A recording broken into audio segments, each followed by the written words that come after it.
But yeah, it's things like that. I know, no, it's things like that, like where we have it on Facebook Live, have it. You can share it to your personal profile. Or Nali's there. Hey, how you doing, Nali? Everybody's muted. So, Oh, everybody's muted. I'll mute them in a sec. Let's just get a few people get on this.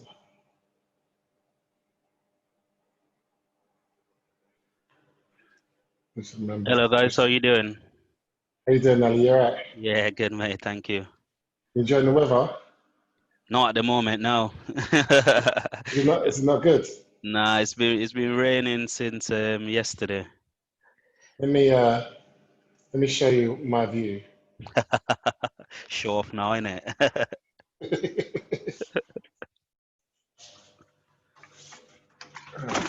What's this door locked? If I can open the door. Can't get out. That's the view. Oh, nice, nice. Where are you? Turkey. No, no wonder. Yeah, it's been brilliant here. It's been sun literally for the last week or two. And then yesterday it all changed, it's like lightning and thunder all night.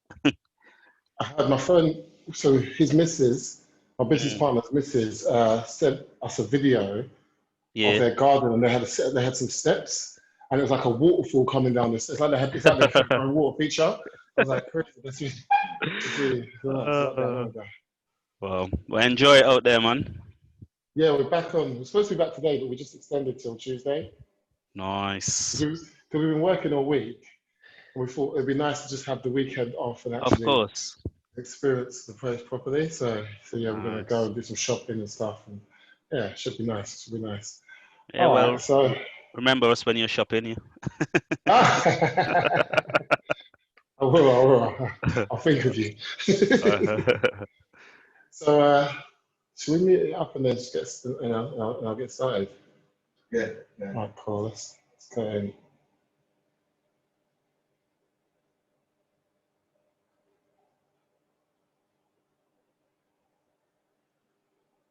Okay.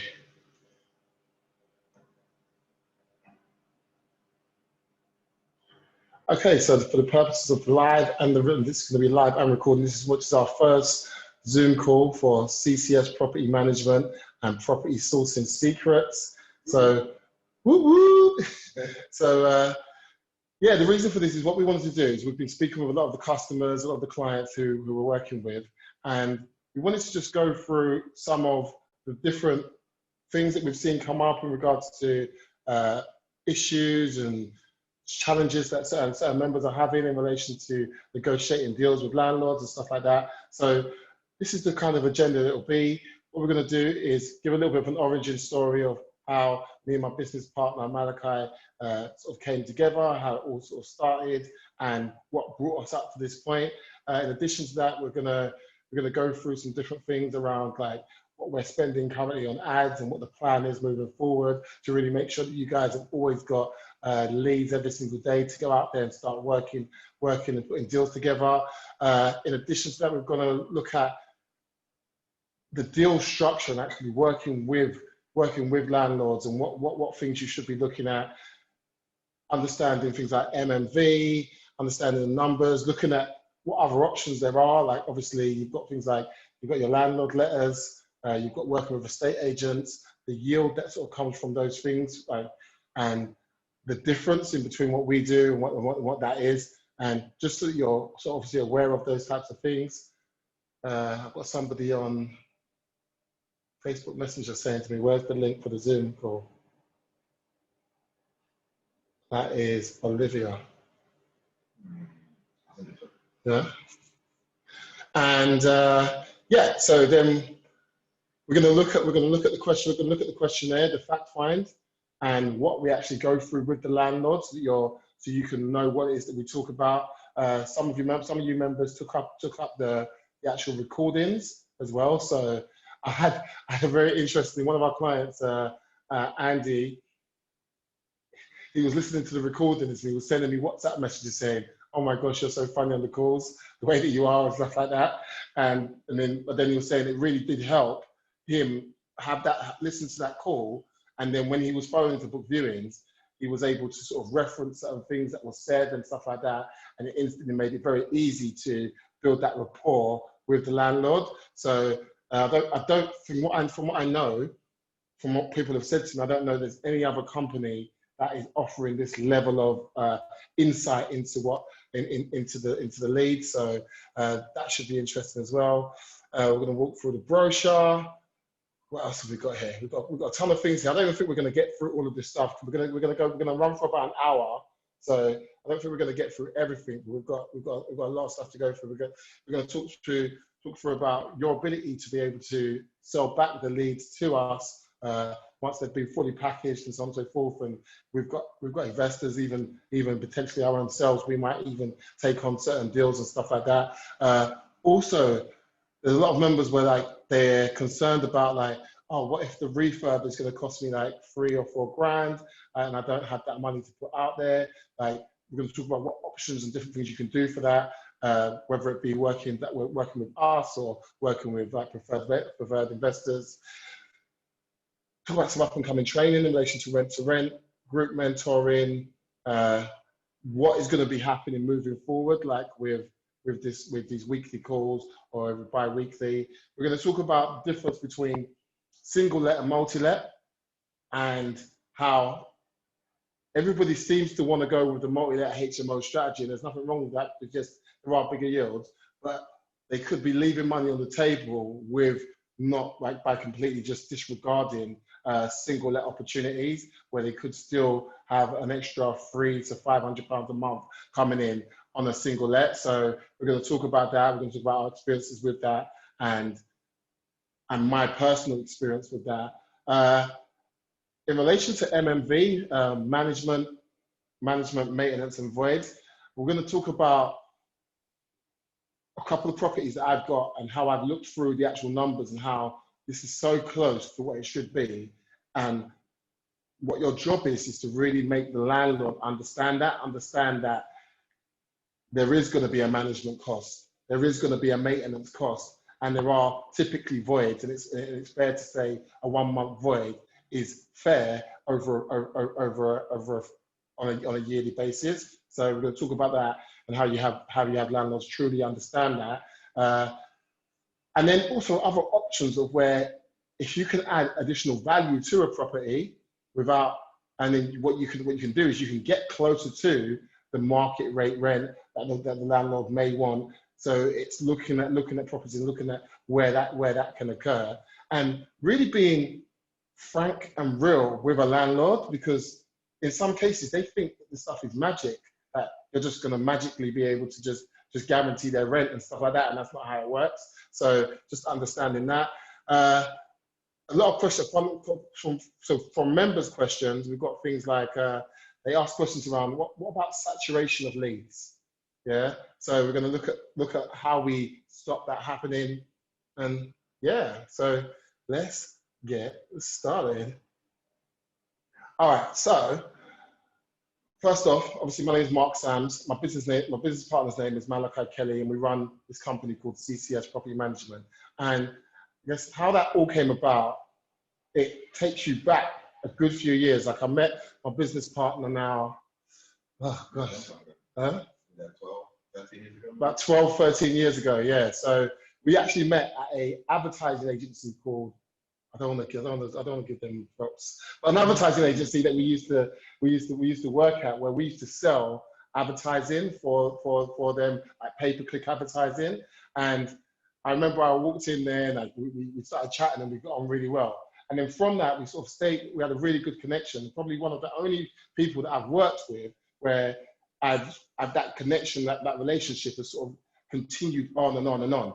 And I ended up leaving Broad Place, and Malachi stayed for a couple more months, and he ended up going to a big agency. I believe it was Jellyfish, one of the biggest advertising agencies. And instead of not just selling anymore, he actually started running their advertising campaigns for their clients. What types of companies were you working with? So I was working with mainly casino brands, like Party Poker and Gala Bingo, and running around about £500,000 worth of advertising on a monthly basis. Okay. So when it comes to advertising, he knows exactly what he's doing.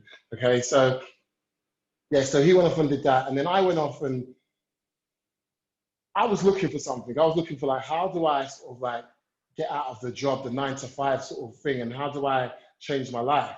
And I was looking for things. So I was working with another business partner at the time, and we were just trying to work out like, what do we need to do? So we was buying courses online, we was doing all types of different things. And we actually came across a guy that's a super affiliate. His name is Adil, and we started working with him, and we created a software. Back then, that software was a YouTube software that worked out the algorithms of YouTube videos and when a video was about to explode, it worked it out.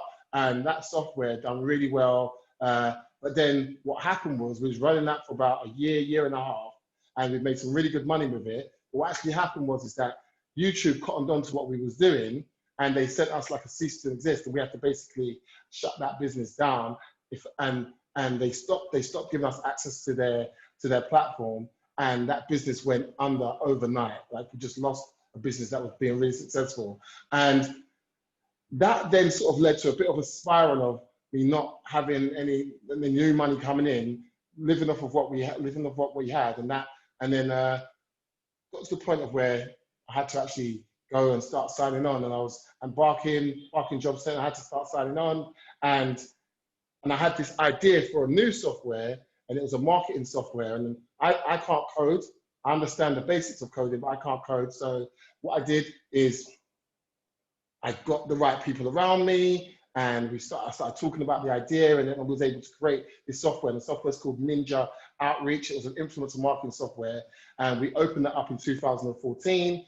I'm not going to go through the whole story of what we did through that, but understand that the first year to a year and a half was a lot of struggle. It took a lot of time to get it up and going. But by the time we got to the 4th year of running that business was generating over 100K on a monthly basis, and generating about 100,000 visitors a month as well. And then in 2018, a private investor started courting us, and we ended up selling that business. So yeah, that's what we did there. And that's where I entered into property, because everybody was like, oh, you've got to start investing in property. I'll be honest with you, I didn't really want to. Like it wasn't my thing. I was into marketing and advertising. I understood that, but some people sat me down and said, like, look, you've got to look at this, and this is really important. So I took heed, and I emptied my cup, and I said, okay, let's look at it.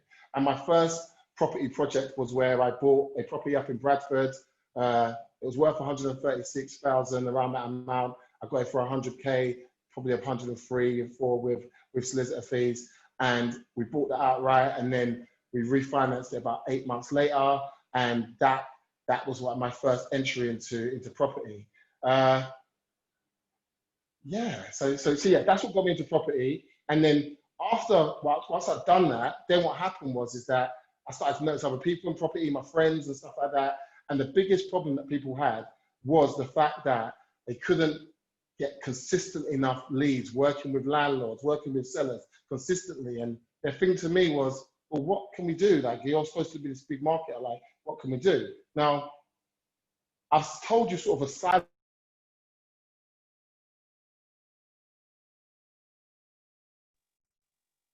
Sorry about that. Come through. So yeah, so I told you like a silo story of what it was that I was doing.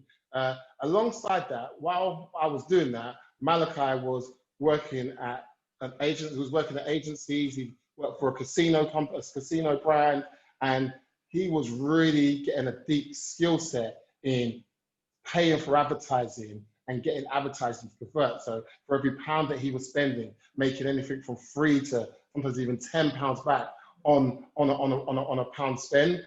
And if you can imagine, if you're spending thousands of pounds, that was crazy. So what happened from there is that we was always in touch, and was always keeping it in touch with what was going on. And probably on another call, we could go into his story that kind of happened along silo with me. But we were always in touch, and we was always talking about different business ideas. We was trying different things out. And as you do, not everything works, right? And it sort of came to the point of where we started looking into this property stuff. And because people were saying like, oh, they want to generate leads in the space, it was like, let's see what we can do. So we looked at trying to understand what the frustrations are of landlords, of sellers. And we created messaging that spoke to that and started running ads on Google, Facebook, banner ads, inserts on newsletters and stuff like that. And inquiries started coming in. And I'll tell you, to start off with, we didn't even know what we was doing. Inquiries come in, we was asking questions, and it was like, how many rooms? And as time went on, we started to develop a really in-depth fact find.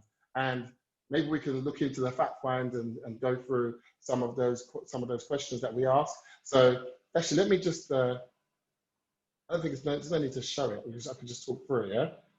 Yeah, so when it comes to the fact find, and the reason why I'm telling you all this is because what we want to do is we want to understand our process so that when you're working with a landlord, you understand exactly what it is that we do and stuff like that. So we've got two fact finds. We've got one for when we're dealing with below market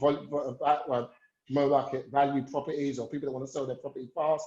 And we've got one for landlords, people that want to get the rental, stuff like that. Now, the below market value stuff, it doesn't take that much. Like, it's literally, you're looking at like what the value of the property is, a few things around the mortgage, and the thing is the person wants to sell. So it's not as an in detailed fact find for that type of stuff.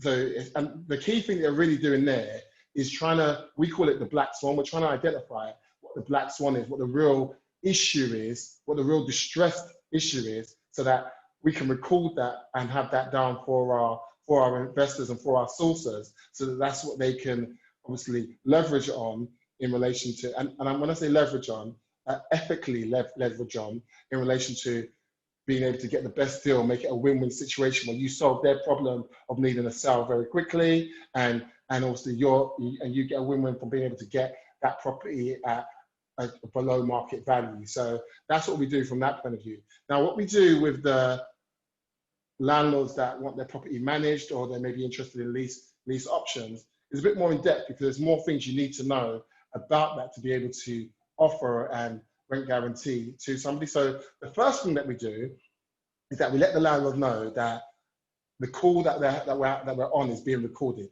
That's the first thing we do. Then we tell them that this recording is for us to use and our vetted independent agents and investors for the purpose of ascertaining the eligibility of their property for rent guarantee.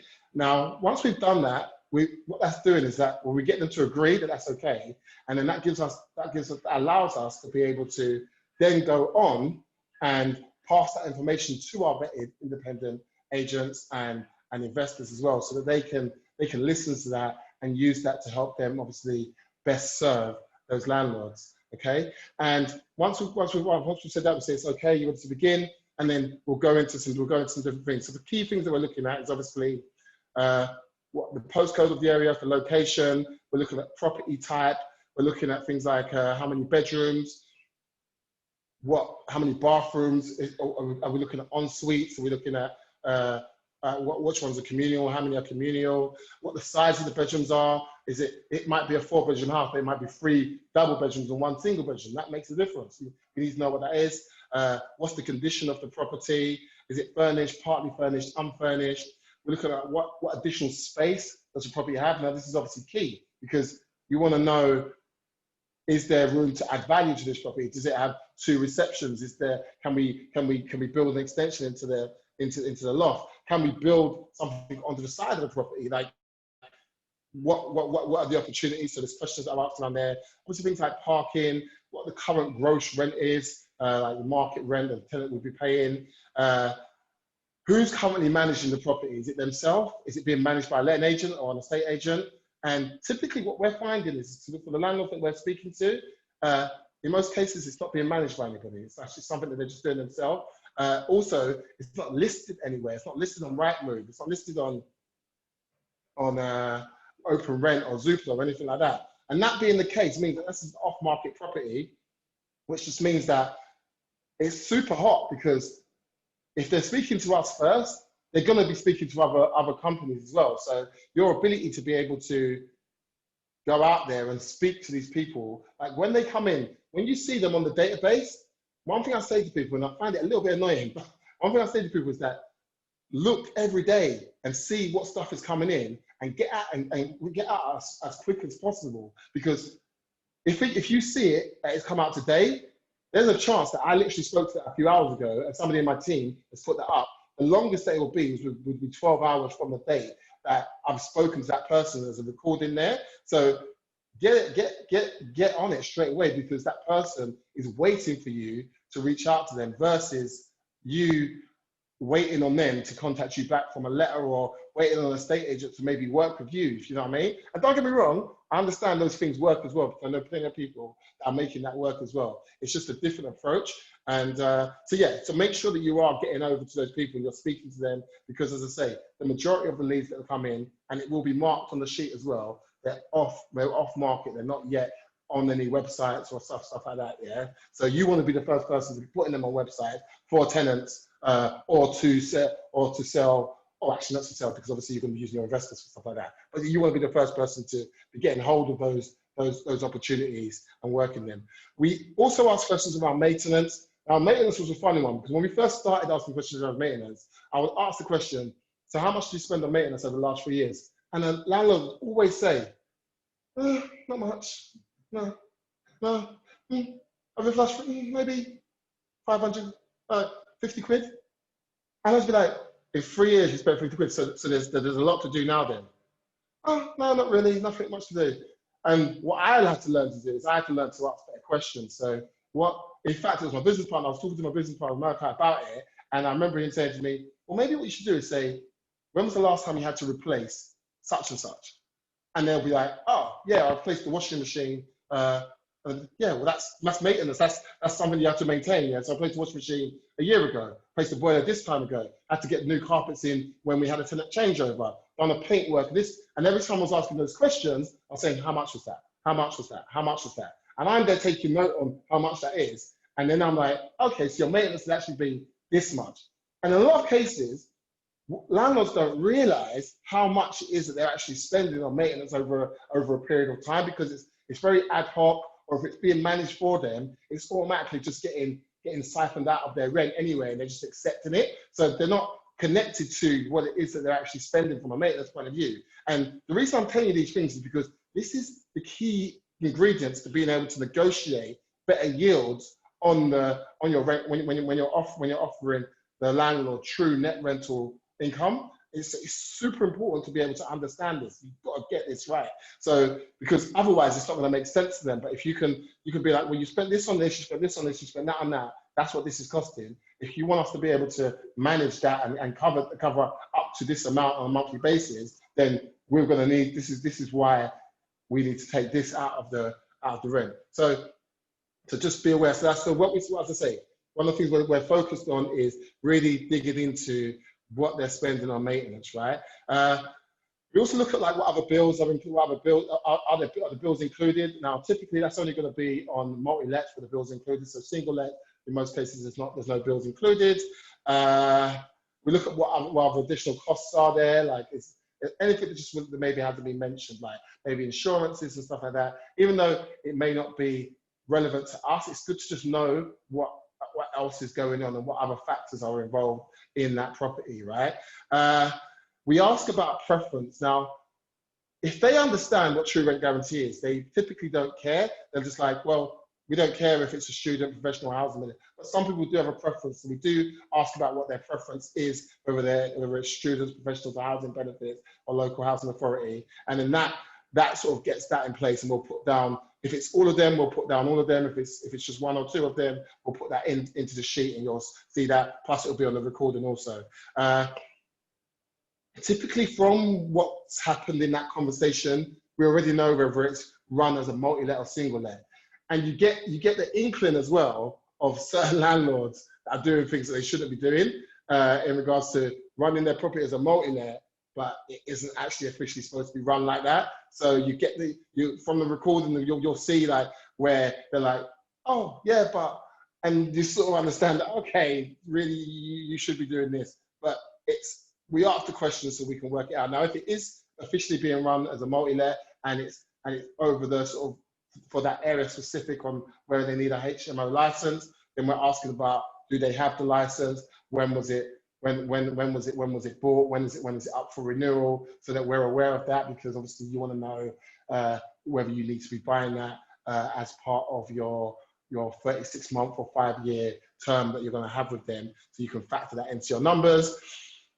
We then ask questions around like what other properties do they have in their portfolios, it's just an interesting question to ask, right? Like if they've got 5 or 6 or even 10, it's just something good to know that it may affect the way you negotiate the deal, being that if you can get the right deal with them on this first one, you could go on and get additional properties. So we asked the question. And then what we told them is that we have our own investment arm to the business, and we have investors as well, and that what they ever consider selling their property. Now, if they say yes, we just put yes there, that's great. They've considered selling their property, right? So you're aware of that potentially could be someone that's looking to sell their property. Maybe because they're not coming to us as a motivated seller initially from that point of view, then that doesn't necessarily mean that you're going to be able to get massively below market value. But there are investors that sources work with. There are just investors that their strategy is not always about being 15%, 21% below market value. It doesn't always have to be the case. They could just be looking at a rental yield. It could be in a really good rental area, and they're buying the property, doing it up a little bit, and getting it rented out, and they just want to add that to their portfolio. So some people have investors like that, and that's fine as well. So, but if they then say, no, they're not looking to sell it, and then the next question I ask is, how about in 5 years time plus? Maybe I might consider selling it in 5 years time plus. Like, okay. So the next question then is, so if we was able to put an offer on the table today or very soon that you liked and it made sense to you, would you be open to giving us the option to buy that property in 5 years time? Yeah, if the offer was good, I like the offer, I'll be open to, yeah, that's fine, Nelly, no problems. I'll be open to doing that. And if that's the case, then what that does is that then means that person is given the inkling that they're open to a purchase lease option. Now, landlords don't know what purchase lease options are, so please don't use those words around them because they don't know what it is. So you've got to, it's all about how you structure the conversation, because now they've said yes to that, then what you would then do is put the legal contracts and proceedings into place to actually make that work. You don't need to say purchase lease option because they don't know what that is. So it's all about the way that you ask the right questions and structure things. If that makes sense. Then typically from there, that's the end of it. Obviously, we get their name, email details and stuff like that. We get that already. And then, so we do ask questions around how close it's to the town centre, but we don't have to ask that. We can do that research ourselves. Right? So once this information is then submitted, our team instantly gets emails, and they know that the new entry has been submitted. They then go off, take the postcode, go to the main websites and do comparables. They go and put information about the area and so on and so forth, and they turn it into the brochures that you guys have been seeing. So that is it. So that's the process, guys, and that's where we get the lead to, right? Now, that's where you guys will take over. You'll take over from there, and you'll be in that situation where, and also, sorry, another thing that we do is we say, what's your availability for the call, right? What's your availability for someone to come to a viewing? And they will tell us some different options of when they're available, and we note that down for you also, so that literally you have a landlord who is ready for someone to come, do a viewing, do some negotiations with them, and actually work with them. So that is the situation. That's what we're doing. That's what we've done. All right. So that is the fact find. So let's look what we got next. That's the fact find. Okay. So roughly on a monthly basis, we're spending about £4,000 on a monthly basis on ads to generate leads. And that's generating us anything from 3 to 10 inquiries a day, which are then being called, or they're calling us, and we're going through that fact find process with them. I'd say that partial details gets added to the database straight away, and then as the rest of the research is done and so on and so forth, it gets added up and it turns into a complete deal. So that's how that works. So one thing I want to talk about is, obviously I speak to a lot of people and they've maybe come out of a training course or they spend a lot of money on a training course. And the first thing I want to talk about is, so this is for, and I'm just going to talk direct, this is for people that, hey, come out of training courses and they're scared or there's certain blockages that they're experiencing when it comes to coming out of a training educational mindset to an actual doing and making stuff happen mindset. And the biggest problem that I see is that a lot of people just want to listen to videos, read books, go and sit in hotel rooms and study the information and be this amazing person with knowledge on what's what, and they could sit there and talk to you all day about the different ways you can do stuff with property, but they've never bought a property. They've been studying for the last 5 years. They haven't got anything in their portfolio. They're now a sourcer who never sources anything for anybody. And there's no disrespect, but it's more about wake up. It's time to do something. And that's what this is about. What we do cuts the curve of you having to do the marketing to get the opportunities to work with. You now have access to that. So that excuse is no longer there. So you now have an abundance of landlords and sellers to actually speak to on a consistent basis to put deals into place. And I remember when I used to do sales is all about numbers. And it's the same with this. Getting deals is all about numbers. You speak to enough landlords, yeah, and change your approach and improve your approach, you will start to get deals complete. But if you've just spoken to 3 landlords over the last 3 months, then no wonder you haven't built a portfolio yet. If you're spoken to 3 to 4 landlords a week, like we've got people in our membership where they're speaking to like 50 landlords a week. They're booking viewings every single day. They're going backwards and forwards, up and down the country to book viewings. Now, other people have different strategies, but they're like, oh, I only want to work in a specific area, like this road, that side road, and I only want to work with these 2 houses, these house types.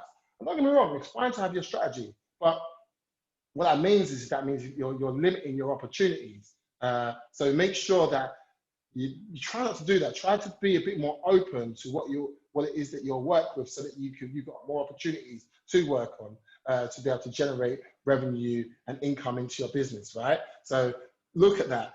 Obviously, you've got, as I said, you've got the things like sending out landlord letters. Think about sending out landlords. Don't get me wrong. I know people are making landlord letters work. So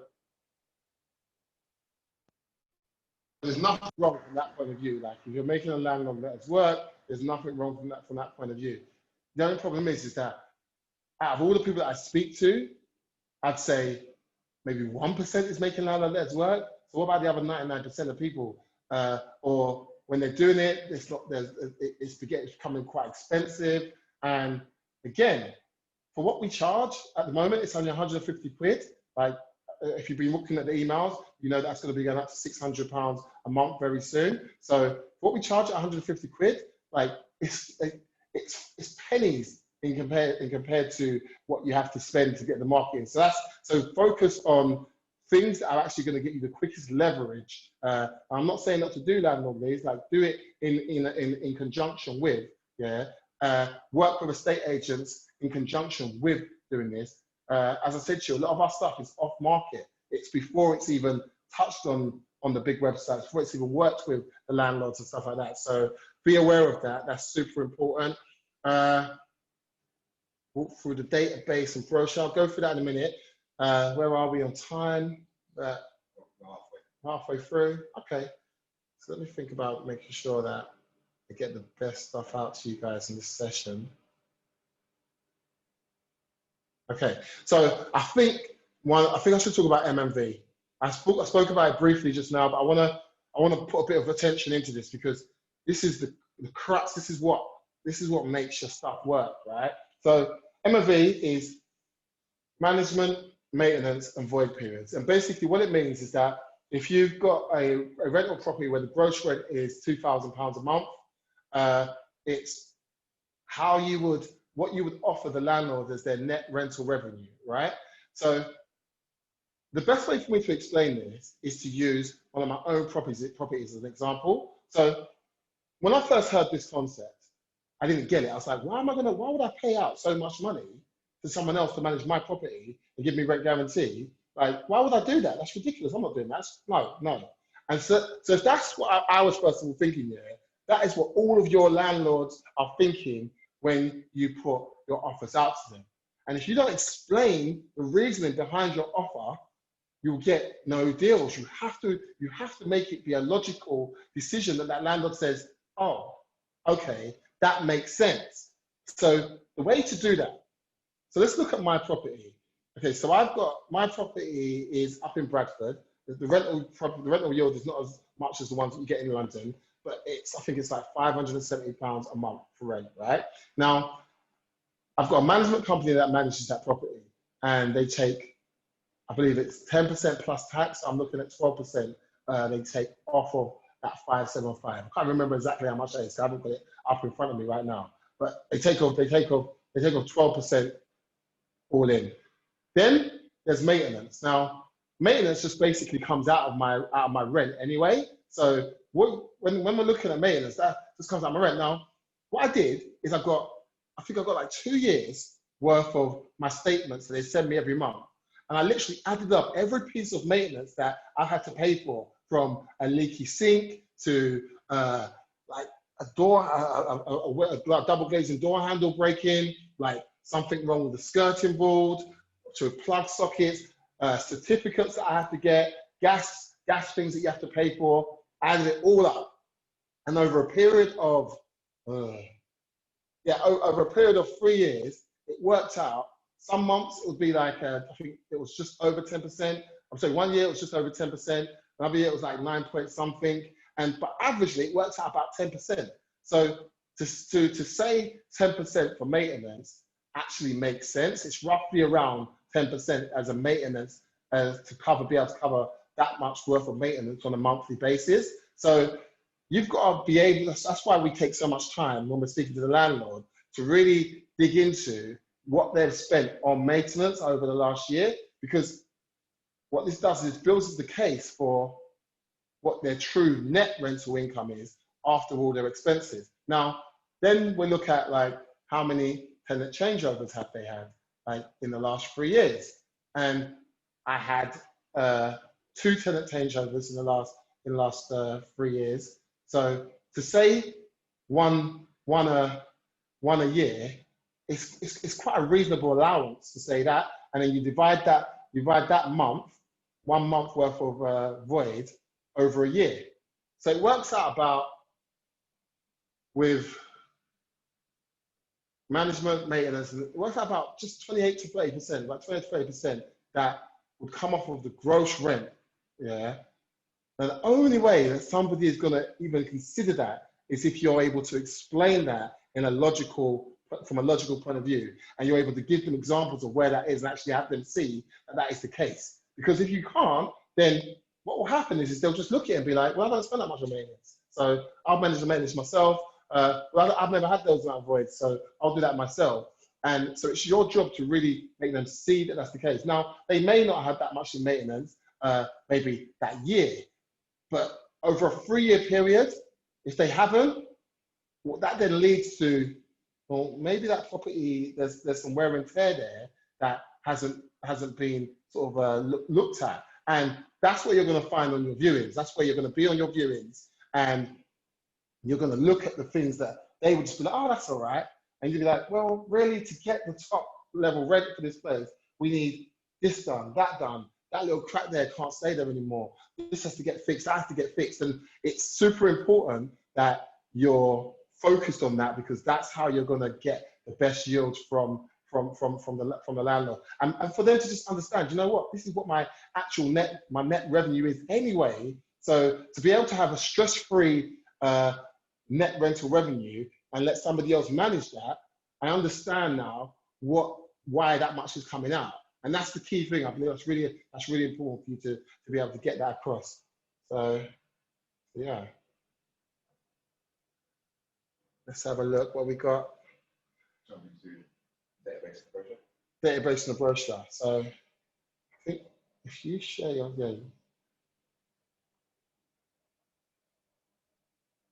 so we're going to share Malachi's screen, and I'm going to chat away with you.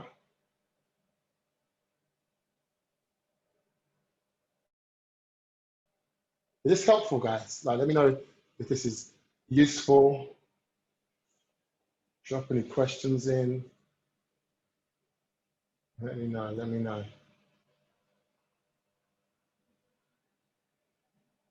Okay. So this is the database that you work from, right? As I said, jump in there every day. So yeah, just make sure you're in there. You can see that people are in there at this moment already. So what we're looking at here is you've got your serial number, you've got the number of bedrooms, you've got what type of property it is, you've got the gross single let rent. So that's just basically the market rent, the rent that somebody will pay if it was run as a single let property. You've got the gross single let profit, is that right? Yes, so single let profit. Obviously, that's normally less because you get less when you're doing it as a one family or one group of people for a property. And then if the property is 4 bedrooms or more, we'll also show you the gross multi-let rent and the gross multi-let profit as well. Yeah, and that is worked out on an MMV, a management, maintenance, and void period of 10% plus tax of 12%, 10% for maintenance on a monthly basis, and a 1 month void across 12 months. That's what that's worked out on. So that's the percentage, the potential profit that can be made from that when you're putting the offer out to the landlord, right? So let's move this out of the way. So what have we got here? So yeah, so then at the end of that, you've got the brochures. Oh, sorry. So you've got the partial postcode. You've got what the location is, and then you've got the brochure. Now, once you see something that is in the area that you're interested in, then pretty much the thing to do is reach out to me. Now, to reach out to me, what you need to give me, if we go back a bit, what you need to give me is, and please do it like this because it makes it quicker for me. Don't say to me, oh, Mark, I want the 5-bedroom place in Lewisham. We've got loads, we'll have loads of them. Like, say to me, Mark, I want PFFE, or whatever the code is, and the number. And then I want that number, this number, that number, this number, that number, whatever it is, let me know what the serial number is, because then I can just quickly take that information. I've got a tool that allows me just to generate it quickly. I can generate you the audio plus the full brochure plus a breakdown of the details with the telephone number in a spreadsheet for you, so you can literally get started and just pick up your telephone and start calling landlords straight off the back. Okay, so just give me that. I'll get that over to you. I'll send that over to you. Now, just so you're aware, be aware, we are in talks with a developer at the moment, and we will be making this a lot more streamlined. Obviously, I've got a software background. This will be a lot more streamlined, of where you would put in your code, it would automatically generate you the details. You don't even need to talk to me. Yeah, I know you want to talk to me, but like, you don't even need to. So we'll be doing that. Okay, so that'll be that. And just might as well say this here. There's a cap on how many people can speak to a landlord. That cap is at 3 people. Obviously, once we hit the 3, typically I'll keep in touch with the landlords, and so the team will keep in touch with the landlords. And if the landlord wants to look at more deals, then we can open it up to a few more people, really based on the landlord's preference. Now, there's also, it's really the landlord's prerogative. So in the call, if the landlord says to me, I just want one person calling me, then that's what the cap is. And that can happen. So if that's the case, as soon as one person requests it comes, I won't be able to give it to anybody else. And then It will still stay on the database because what typically happens if that person doesn't put the right deal together for the landlord might say like, oh, you know what, actually, I want somebody else to come in and talk with me and stuff like that. So that's nice. Where are we? 4:47. Let's go for the brochure. We're definitely not going to get through all of this. Don't worry, we're going to be doing this on a weekly to sort of every 2 weeks sort of basis, yeah? Probably the first few ones will be weekly. So let's open this up. Let's have a look at this. So, yeah, all right. So this is the brochure that you would get. And obviously you see our accreditations there, and then you get a quick summary of the deal. Then you've got the property details. Obviously, the only thing that's not showing there is the name, phone number, and email, and phone number and email address. It says, has this person been phoned? It tells you that. Obviously, the address, all the stuff that we talk about in the fact find, right? That's there. The only thing that's not there as well is you'll also have the recording, a link to the recording there. If you added that to your order, you'll have a link to the actual recording. That'll be in that property details section or in the summary section. I can't remember where exactly it comes up. I think it's in the summary section. So if you scroll up a little bit more, please. Okay, so here we have some calculations. Just go up a little bit more. We're on the calculations? There we go. Okay, so what we're looking at here is we've got supply and demand data. When you've got the full brochure, that will link to the actual source of where we get that from. But basically, what we're looking at is how many rooms are available in a particular area and how many rooms are wanted. That gives a clear indication of what's supply and demand. Now, we're using a third-party website to verify this, which is an active website and which does room sharing and stuff like that. So it gives an indication. It's not the end or be all of the situation. It's just, it gives you an indication. Like, obviously, if the numbers are good from there, the likelihood is everything's going to be good. But sometimes the numbers might not be exactly what you want it to be. And it just means that you need to do a bit more investigation in that particular area. So that's what that is. Then we look at current market value. So obviously, the landlord will tell us what the rent is. But sometimes the landlord may, for example, have been renting that property to the same tenant for the last 3 years, and the tenants have been paying that amount.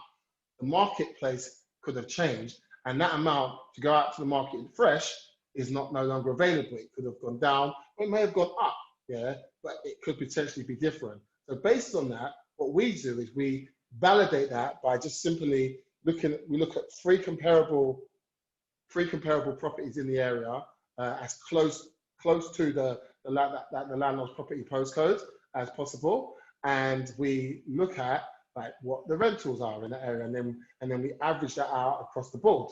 Okay, we go up again a little bit. We do that with a single let, and then we also do that with a multi-let also, where the prices are slightly different because in most cases it will include bills and stuff like that as well. Please. Then we do a calculation of what we just talked about, MMV, management, maintenance, and void periods. We do a calculation of that, and you can see the different calculations and what goes to the landlord, what you would hold as a gross investor profit, and use to cover any maintenance and stuff like that. This is how you actually do true rent guarantee and actually be able to do it in a way that you can actually afford to cover whatever needs to be looked after for that particular property, right? So we did that on a single let and we did that on a multi-let, so you can see the two different amounts. This is the information you need to use when speaking to the landlord, because you want to get as close to this as possible to be able to protect yourself. Doing this rent guarantee, it's not magic. You've got to make sure that it's a win-win situation and that you have the ability to be able to afford to do that, because you don't want to be paying out of your own pocket or putting yourself into a contract with a landlord where what you're offering puts you at high risk of something going wrong and then you haven't got the money to cover it. So this is how you make that happen. So make sure you're keeping as close to those numbers as possible. Let's go up again. this is just like a room calculator where we've looked at like individual rooms and how much they're going for and stuff like that. So you can see like what the value of each room would be. Please. And we've done that both on a single let and a multi-let. And then you've got some different area demographics from things like what's going on within the social grade, gender types in the area, age groups in the area, employment, the relationship statuses. And what this does is this helps you work out your tenant demographic, because there's certain areas where if you're looking for professionals, it's going to work better in one area than it will in another area. So by understanding what's going on within an area, that can help you make sure that you can actually get those types of tenants for that particular area. So looking at things like education and qualifications, health statuses and stuff like that. There's a ton of information. And we also provide the sources on the full brochure of where we get this information from, employment industries that are in that particular area. And if we keep going down, we've got all your local amenities from restaurants to schools, churches, pretty much everything you can think of. So you know what's in that area. Then you've got some additional information on actual house prices in that particular area. Let's see, what else we got? Yeah, house prices and rentals. And you'll typically see that based on what we did as a comparable on the rent, it's close, like within like 100 quid or so close. Where there might be a little bit of disparity or difference is just, it might just be that there's just in that area, like maybe you can get a little bit higher than market rent, or it might just be a little bit lower and it'll just be slightly off to this, but it's pretty on point. So yeah, that is the brochure, and that is your tool. When you've got the full brochure, that is your tool to know what's going on in that area, what's being said. And obviously once you've got the recording as well, you listen to that recording.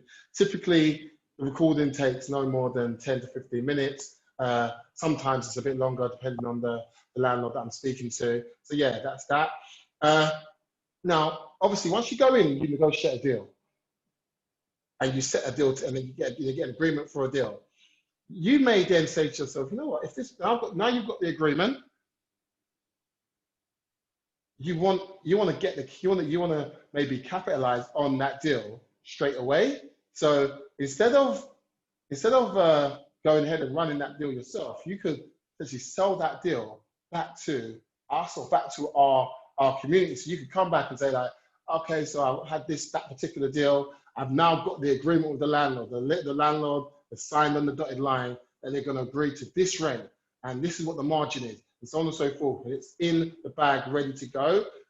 And that's where you can now sell that for £2,000, £3,000, £4,000, whatever what percentage amount on that particular deal is that you put into place to be able to sell that. And then we can advertise that to our audience, and that can be sold back into the audience for us.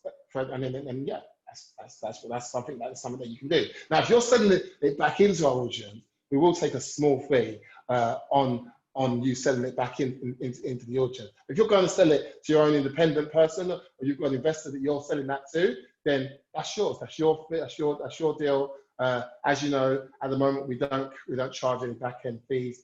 We can do because we are compliant, but we don't at the moment. Okay, and I've got a ton of other topics I want to talk about with you guys. But what I'm going to do is I want to be respectful of your time, and let's see. I think I've got some questions that people have come in with. Let's have a look and see what we have. So people have asked about, do we have an affiliate program? We are putting something together. We're putting something together. It's not our main focus right now, but it is something that we are going to be putting together. So over the next couple of months, there will be an affiliate program in place. So we've got people asking about like more outside of London types of deals and stuff like that. So as I've said, I'd say that 80% of our deals are coming in and around the London area. So South London, West London, North London, yeah? And I'd say about 20% is outside of London. Now, our advertising, where it's set up, is central London, right? And 20 miles. So we've got a pin in central London, and then it's 80 miles radius around central London. So that hits all of the outside the M25. Outside the M25. Maybe 10 miles outside the M25. A good 10 miles outside of the M25, right? Now, obviously, we have people that have properties in London. No, sorry, they live in London but have properties like myself. They're probably outside of London, yeah, who come in and ask, oh, can we list this and so on and so forth. So that can also get ones that are outside of London. Now, the way that we're looking to grow outside of London, so that is to do with, there's no point in us advertising outside of London, having landlords and people that want to sell their properties and stuff outside of London that are ready to go, and we don't have people to actually go out and speak to them and put deals into place with. There's no point that we started that, we tried that at the beginning, we ended up just wasting money on advertising and they're not fulfilling a need for those landlords, which really is not good for our brand. So we just stopped doing that. We're focused on where we've got people to work with. However, what's starting to happen is that obviously we're having people come in and chatting with us who, like, for example, up in the Midlands or in Birmingham's the Midlands, like Liverpool, Manchester, Scotland even, yeah, and where they're like, look, if you can get deals around here, like, I'm interested in working with you. And so what we're doing is that if we feel from a conversation that we have with that person, if they're able to execute, because it's easy to talk it, but can you actually get out there and make stuff happen? If we feel that they can actually execute and make stuff happen, we have them join the membership, right? And then we'll put a campaign in that area. Now, for people that live outside of London, that's pretty good for them because pretty much they'll be that main person that'll be able to capitalize on those deals until obviously more people in the area come in. But like, that's what that'll be. So if you or people that you know maybe you do deals outside of London and you're interested in making that work, if you're not yet a member and you're interested in making that work, come and have a chat with me, book a call with me, message me, email me. We'll get back to you and we'll set something up and we'll talk about how we can expand out into those areas, because from our point of view, we just put advertising in that area and we'll cover that area and we'll start to bring in inquiries and deal opportunities in those areas. So that's what that is. Okay, we're coming to the close of the call. Training. Huh? Training. For one-on-one. Yeah. Okay, so what I want to do is I want to put something special together for anybody that is not yet a member, right? So this, all you that are members, you can get this too. Like, you just come and have a chat with me and I'll set this up for you. But anybody that's not yet a member, yeah, this is what the offer is, okay? So if you join the program in the next 24, 48. 24 hours. Let's give it 48. Let's give it 48. Look at the 48 hours. Over the weekend, so by Monday it's gone. Yeah. So if you join the program, anybody that's already a member, you can get this as well. If you join the program, the monthly membership, over the weekend before Monday, what we'll do is I'll offer you 4 hours one-on-one coaching, where we'll look at your business or look at what it is that you're trying to achieve and your goals and stuff like that. Yeah. And we'll work out a plan to make that really effective for you. And we'll go through deals that you're working on, obviously on the platform, and you'll work one-on-one with me on four calls over 4 weeks, 1 hour a week. So that's what you'll get as a bonus. I can't offer it to too many people. This is going to go out. This is going to go out in advertising and stuff like that we're going to do to more than just our list, the different people and influencers and stuff like that over in the next couple of hours. It's going to go out to some lists. So there's going to be a lot of people that see this. Excuse me. There's going to be a lot of people that see this. So as I say, snap it up quickly. Anything else that we need to cover? See what's going on there. See?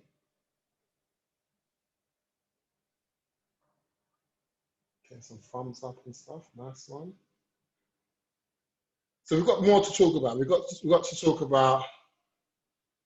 Well, we can't do this today. We're not going to do it today. We're going to go more into detail around lease options and how to close them and how to put lease option deals together, because they're super powerful if done correctly. We're also going to talk about the difference between single let and multi-let, and why don't let whatever way you've been trained stop you from being able to make money from single let opportunities. Yeah, Malachi's just dropped the link in the chat for anybody that wants to take us up on that offer. And yeah, but we're not going to do that today. We're going to do that on another call. We'll do that on another call. So yeah, between now and the next call, if you have any questions, I know, Nally, you shot me over an email. I got that email, and as soon as those deals come in, I've got some stuff that I'm working on. I'm going to shoot you over. I think you also sent me some specifics on the areas and stuff like that. I just need to see if they match up properly. If they do, I'm going to get that over to you.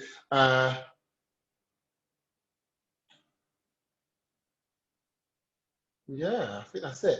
If anybody we also have mentors as well. If anybody wants to work one-on-one with either ourselves, or we actually have other mentors, people that are not just people that train, but people who actually have portfolios and deals, and they're doing deals themselves, that are mentoring. We have people that like that in our community as well. We're also going to be bringing on different specialists. So we have a team that are specialists in HMO management and the nuances around management, because I think a lot of people just think, oh, I'll just manage the property, it'll be fine.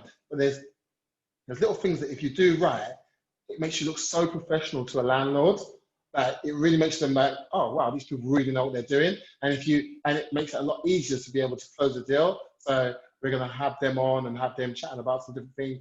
We have some people that specialize in raising finance for like things like your refurbs, furniture that you might need to buy for like leasing finance, sorry, or furniture you need to buy for your SA projects and your rent to rent and lease option projects as well. And ways to obviously access capital with investors. We're going to be talking more about that as well. So hopefully this has been useful for you guys. We're in Turkey at the moment, and we're going to be back on Tuesday, but we've been working all weekend off, but we will be back on Monday as well. If there is anything urgent that you need us for over the weekend, feel free to reach out. Like if deals come in that you want to access, we'll still be able to get them over to you.